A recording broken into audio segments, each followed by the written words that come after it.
ईद उल अजहा मुसलमानों का अहम त्यौहार है जो बुनियादी तौर पर हज के इख्तिताम की निशानदही करता है। इस ईद को कुर्बानी की ईद कहा जाता है और ये हजरत इब्राहीम के ईमान और अल्लाह से अकीदत की याद दिलाती है। अल्लाह अपने प्यारे लोगों को आजमाता है। बस फिर अल्लाह ने हजरत इब्राहीम अलैहिस्सलाम से कहा कि वो बेटे इस्माइल को कुर्बान कर दें, और अगरचा वो अपने बेटे से बहुत मोहब्बत करते थे, लेकिन उनका अल्लाह पर ईमान इस कदर मजबूत था कि वो अपने बेटे की कुर्बानी देने के लिए भी तैयार थे। इस जुर्रतमंदाना कदम की वजह से अल्लाह ने उनके बेटे को बचा लिया और इसलिए उनकी जगह एक भेड़ का बच्चा कुर्बान कर दिया गया।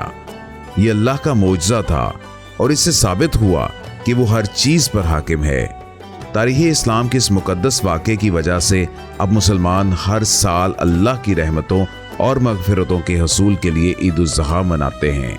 ईद उल अज़हा को बड़ी ईद के नाम से भी जाना जाता है और ये इस्लाम का दूसरा अहम तरीन त्यौहार है। ईद उल अज़हा हज के महीने में 10 ज़िल-हज को मनाई जाती है, जब तमाम आज़मीन मक्का मुकर्रमा में फ़रीज़ा हज अदा कर चुके होते हैं। मुसलमान इस ईद पर जानवर की कुर्बानी क्यों करते हैं? ईद उल अज़हा की तकरीबात के दौरान मुसलमान उन आजमाइशों और मुश्किलात को याद करते हैं जिनका सामना हज़रत इब्राहीम अलैहिस्सलाम ने किया। इस अजीम वाक़े की याद में जानवरों को ज़िबाह किया जाता है।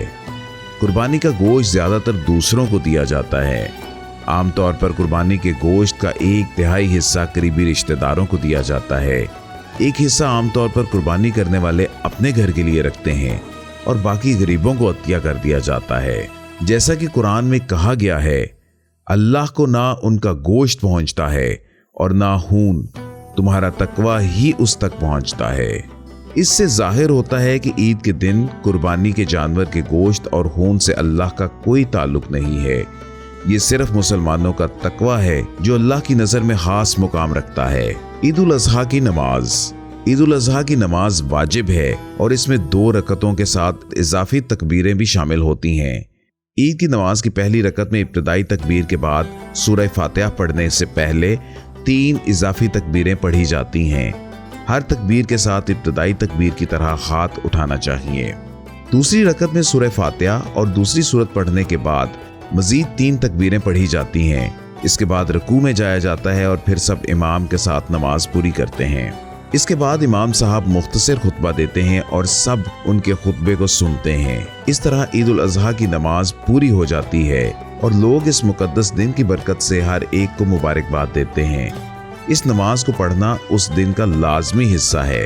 इन इजाफी इबादत के बाद अल्लाह ताला की तरफ से बहुत सी नेमतें हासिल होती हैं।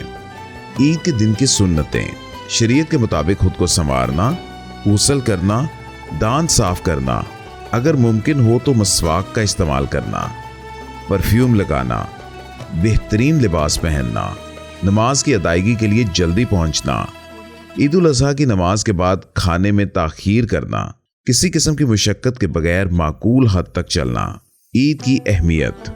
ईद की अहमियत का इस बात से ये अंदाज़ा लगाया जा सकता है कि ईद उल अज़हा की नमाज इस्लाम में एक वाजिब अमल है और दीन इस्लाम के अहम तरीन वाक़यात में से एक है।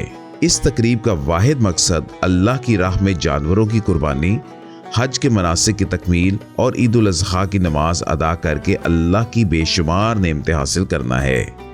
ये ईद हमें उस कुर्बानी की याद दिलाती है जो हज़रत इब्राहीम अलैहिस्सलाम अल्लाह की खातिर देने के लिए तैयार थे। इससे हमें ईमान के मयार का अंदाज़ा भी होता है जो हमें अपने खुदा पर होना चाहिए। कुर्बानी के गोश्त की तकसीम मोहब्बत और भाईचारे को फ़रोग़ देती है और ये ईद हम सब को ये एहसास दिलाती है कि अल्लाह की दी हुई तमाम नेमतों पर हमें उसका शुक्र अदा करना चाहिए।